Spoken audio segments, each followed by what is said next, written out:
Hey, it's Richard Piers from FinextraTV, and I'm joined today by Zokama Sakanga. He's the CEO of Smartb. Good morning. How are you today? Hi, Richard. Yeah, I'm great. Thanks for having me.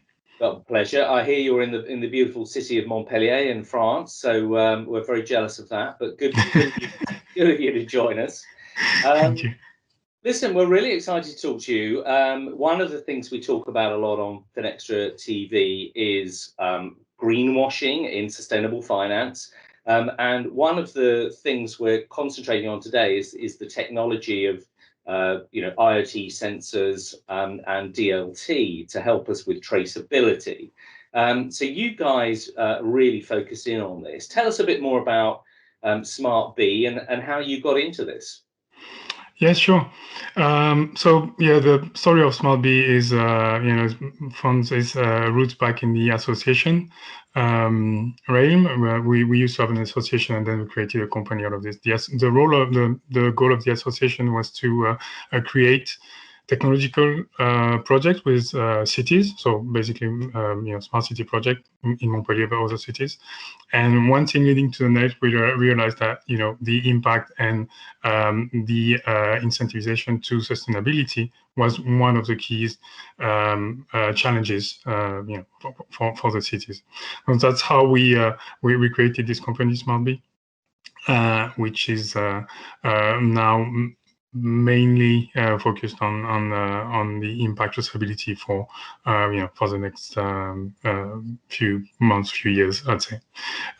So what we do on this specific topic, and especially about greenwashing. So greenwashing is a key challenge that has been identified by many of the actors of the impact ecosystem, but it's you've got I'd say additional challenges or side challenges to that, which are fairly similar, like being able to, for the people who are actually creating impact, being able to demonstrate that impact, being able to have a common language to compare impact from one year to the next, being able to integrate impact into the standard financial world. So all of these issues, all boils down to how do you measure your impact? How would you prove your impact? And that's what we do. So we provide traceability in order to provide an industrialized way to prove your impact.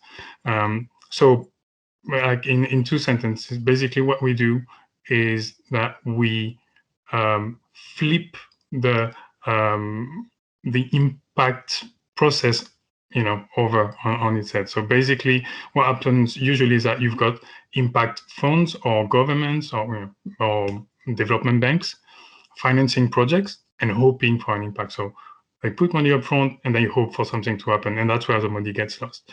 What we do, we turn that around, and we work with those actors for them to allocate funds, saying, I've got this budget to get this impact, but I'm only going to be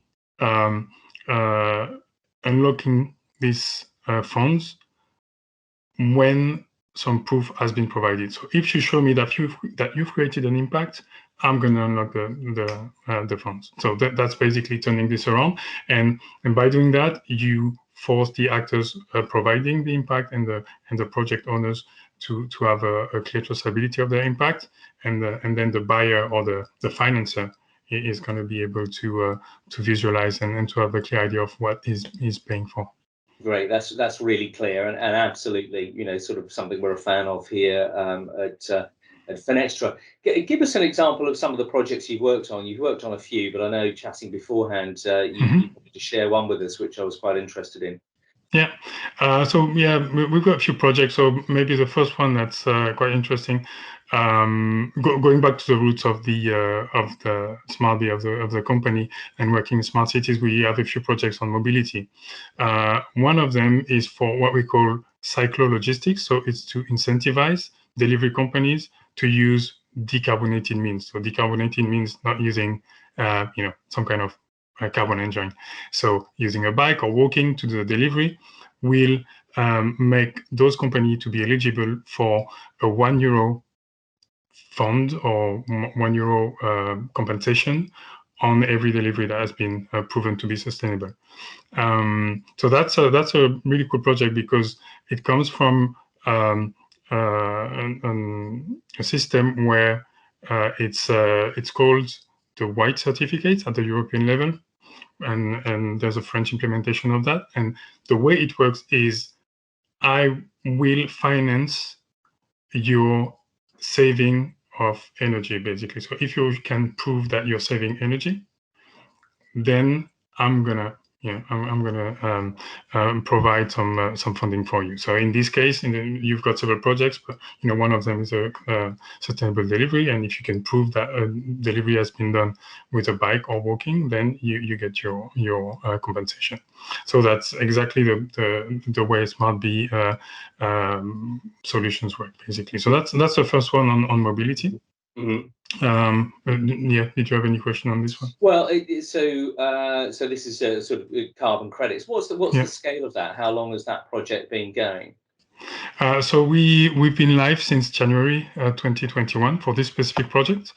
So now it's in 4 cities in France, and it's been announced last month by the government that this is going to become a national process. So basically, the initiatives was with Smartb and our partners to set that up. So we've got a funds taking care of that. We've got an association which is pretty big in France, which does the name is Fédération des usagers de bicyclettes. So that's the Federation of Users of Bicycle. Yeah, that's easily translated. About figured that out. So we work together to set that up. But since then, the government realized that it was really a good initiative, and they're gonna next year they're gonna allocate a specific fund for this kind of initiative. But so far we're the only one. So we've been the only one mentioned by the minister when the announcement was made. So yeah, that's gonna scale pretty quickly. And because we've been, it's been working for a few months now, and it's been success. So yeah, that's really good. And so you're essentially the provider of the technology, are you? And then you work with partners to operationalize it. Absolutely, yeah, absolutely. We've got partners for the funding. So there's a 5 million funds to incentivize 5 million deliveries. So if every delivery has been proven to be sustainable gets €1, so that's 5 million. Mm-hmm. And yeah, so we've got partners to deal with the operation, the onboarding of the different cities, of the delivery companies, and all of those aspects, and we take care of the technology. So what we call the impact protocol. So the way you create your proof. And all the the registries and the technological platform behind it. Let's talk about that. So how do you go about the evidence and the impacts, and what's the role of sensors and the DLT technology in this? Yeah. So sensors on this one is going to be the delivery guy mobile phone. So nowadays every delivery companies work with mobile phone apps in order to be able to track and allocate resources properly and direct delivery guys to the shortest route and stuff like that. So they already have all of the information. So what we do is we ask those delivery companies to create claims. So saying, I did this many clean deliveries this month, or today, actually it's day by day. So I did this many delivery today, and here are my GPS information. So claim and data, right? And the data coming from, it's not really an IoT device, but it's a similar process. You get information from your mobile phone. So we get this information. We have AI process, so with our machine learning. So there's an AI process analyzing those data to make sure that it's compatible with bicycle or walking. So that's one level of proof. Then we've got additional. I'm not going to go through all the process, but we've got additional administrative steps. You can check that they're not just buzzing around in a car doing this. Absolutely. Agencies and so forth. Yeah, and we've got several data points that we capture. We've got a responsibility chain as well, so everything is signed. So when the machine learning process analyzes the data, it signs its conclusion. Say I'm using this version of the algorithm, and this is my conclusion. And on this data set, sign the company, the delivery company claiming the clean deliveries as well is going to sign. So everything is signed, and it's a repeatable process. Every single delivery is going to have the same structure. So that what makes the and when you say traceability. it's a digital identity of some form, is it, that you're using? Yes, absolutely. So the digital identity, there's several layers on this, but everything that we do, so we identify the actors on the platform using the IDs.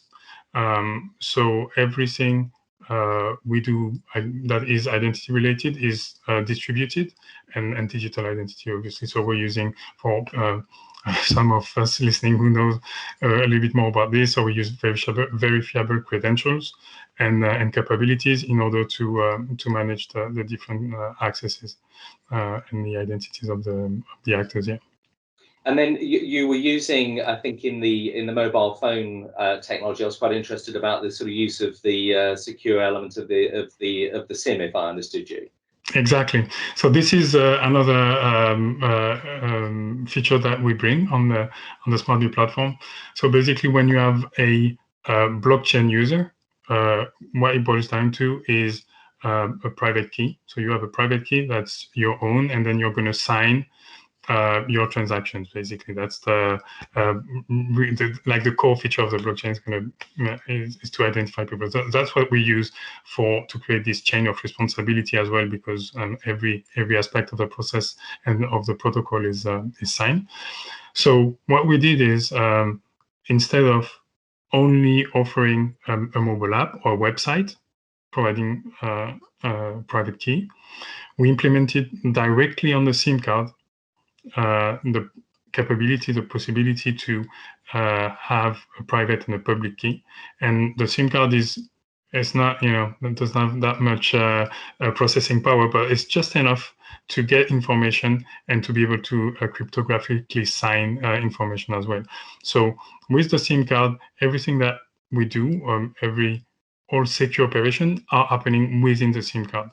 And we didn't even implement the function to get the private key. So the private key cannot get out of the SIM card. No.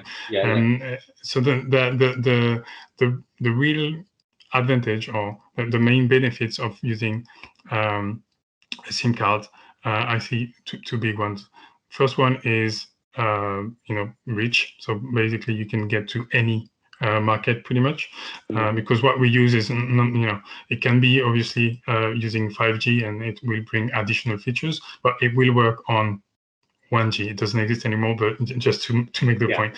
So it will work on very, very basic phones using very old SIM card menus that we used to have back in the days. That's still working, it's still out there. It's been proven, it's been battle tested, it's been out there for 30 years.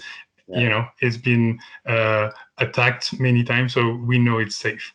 So the first point was the market reach, basically. The second one is the security, because as I just said, the SIM card has been battle tested, so we know for a fact it's safe. I think the security identity, obviously, in the field of the person submitting the data, if you will, is such an important part, and everything you've described there, I think, in terms of that method as a way of reaching people globally, actually, is a smart one. And then in terms of the blockchain, I think you're using IBM Hyperledger, is that right? Yes, that's correct. Yeah. Tell us more about that. And obviously, people will be reading in the press about the carbon impact of Bitcoin. Tell us why perhaps that doesn't really necessarily apply in the way that the protocols you're using here. Absolutely. So blockchain, like many other technologies, has a lot of variety. So there's it could go from, it's like cars, right? It could go from one extreme to the other. And the main difference between what we do and Bitcoin, for example, is that it's called a permissioned blockchain. So instead of being open and public, where anybody can create a node, so that's how you end up with a network with millions of nodes and users, like Bitcoin.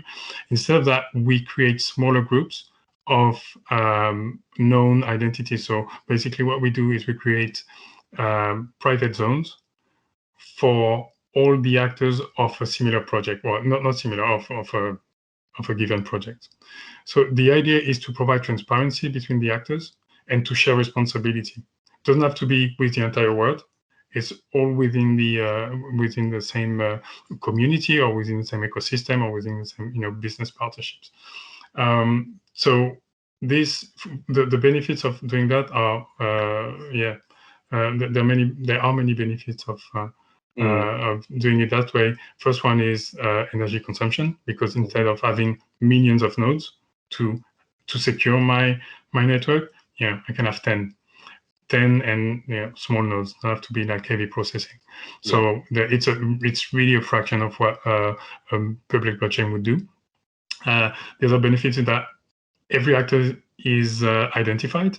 So on top of technological security, technical security, you also have contractual security, because your actors, you usually sign contracts. It doesn't have to be, but there's usually contractual formalized relationship beside the work on the blockchain. So you've got several layers of security and several ways to make sure that everybody is being kept honest. Yeah. And I think that the other thing people think is that if you set all of that up, it's very, complex and specific to a project, and you can't take data in and out of, one project to another, or to analyze it on a different platform that doesn't use blockchain. Tell us how you use, I think it's you're using APIs in this context, or oracles to actually access, traditional systems, if you will, non-blockchain. Yeah. So we've got, there's an entire stack. So right now we'd actually need to show the design of the architecture. I'm an engineer. I need my diagrams. But we've got several modules, and there's actually several answers to your question. The first one related to the data, we've got a specific module which is called R2, which does exactly that, using the digital identities, or DIDs, and the capabilities. It will create a link between the blockchain and off-chain data, because like I said earlier, for the GPS information, for example, we don't store all of the GPS information. The GPS information belongs to the operator, or the delivery company. We just check the data, and we keep a fingerprint. We keep a hash of that data, so we know which data we've been analyzing, but we don't have to keep the data. So that's what the proof is. The proof is the data set corresponding to this hash gave me that result, and that's what my proof is based on. If there's an audit, you can go back to the company. We provide all of the mechanism to link to a specific data set, but I'm not going to be the one to have to give permission to the delivery company database, for example, right? So everybody still owns their own data. And if there's an audit, everybody is responsible for sharing or showing the data that is being audited, right? So you can say, show me the data that matches this hash, and then you can go back to the original data. And we have mechanism like this to make links. If you have rights, the data is going to show up automatically. If you don't, you can request access to the data. But that's what we call independent storage. So it's distributed. Sometimes we do provide a service of storing the information for to simplify the process with our customers, but the model is really to be able and to have data distributed and keep with the owner of the information. It's such an important point. We should probably stop there for this interview, but it's such an important point for people to really realize that kind of mechanism is available, and the audit trail as you described. Tell us, how are you going to scale? I know that you've sort of got ambitions to work out in Singapore and different regions. Tell us a bit about that and how people can get involved with you.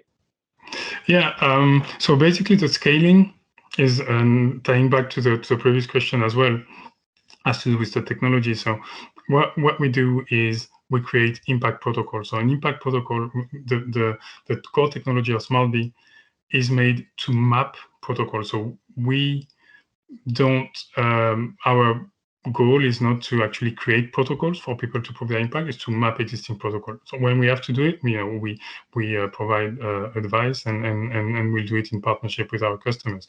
But we do map protocols, and we use state machine. So a state machine will define state, and the information necessary to go from one state to the next. So from my previous example, you've got your claim. So that's, state one is claim received. Second state would be claim approved by AI, and third state would be claim approved by administration or something. You've got different steps. And then to go from one to the next, you've got your transition. This is something that is very much replicable. So as is, you can use a protocol and implement it in another region. Or you can create more generic protocols. So we're working, for example, on natural capital preservation, and if you do a protocol to incentivize for preservation of, let's say we're talking a lot about that's internal discussion, elephants preservation, whales as well, and gorillas. Yeah, you can imagine that once we have got 3 of those, there's going to be some generic impact protocol for animal preservation, for example. And that's going to be based on IoT data points and validation, and we'll have the file formats of the proof that we want to create. So just to tie back to the previous question, where we have the technology to replicate, and really what we want to do is industrialize the traceability. And so after, within the next 18 to 24 months, we're going to have a library of impact protocols that are going to be able to be reused. So that's number one. Number two, as you mentioned, we're talking with several other partners in different countries. So we've got people in the Netherlands, in Singapore, in Luxembourg, in Switzerland, where they would own the rights to the network. So that would be our local relay or local partners with specific right on the platform. So meaning they're going to be able to create keys, they're going to be able to create private zones and handle the local ecosystem. All of that based on a common knowledge base of impact protocols and a common technology that is provided by Smartb. Yeah. So we're going to distribute, at several levels. So the technology is in a sense distributed, and we're going to be distributed at the organizational level. Yeah. Organizational level. I get it. So you're working with sort of distributors in regions, if you will, to take your protocol forward, create their own set of projects, but coming back to the common database and protocols. Listen, absolutely fantastic. I love what you're doing. I think there's lots of people listening who are going to be getting in touch. Where can people get in touch with you? Yeah, you can reach us on the website, smartb allattached.ct. And don't hesitate to catch us on LinkedIn as well. And we're always happy to discuss partnerships and projects with anybody that has good ideas. Well, look, anything that helps with this evidence of traceability that avoids greenwashing, we're very happy about, so that capital gets allocated to projects that make a difference in the world. Amazing, lovely to talk to you. Hope to speak to you again very shortly. But for now, thanks ever so much. All right, thanks for having me.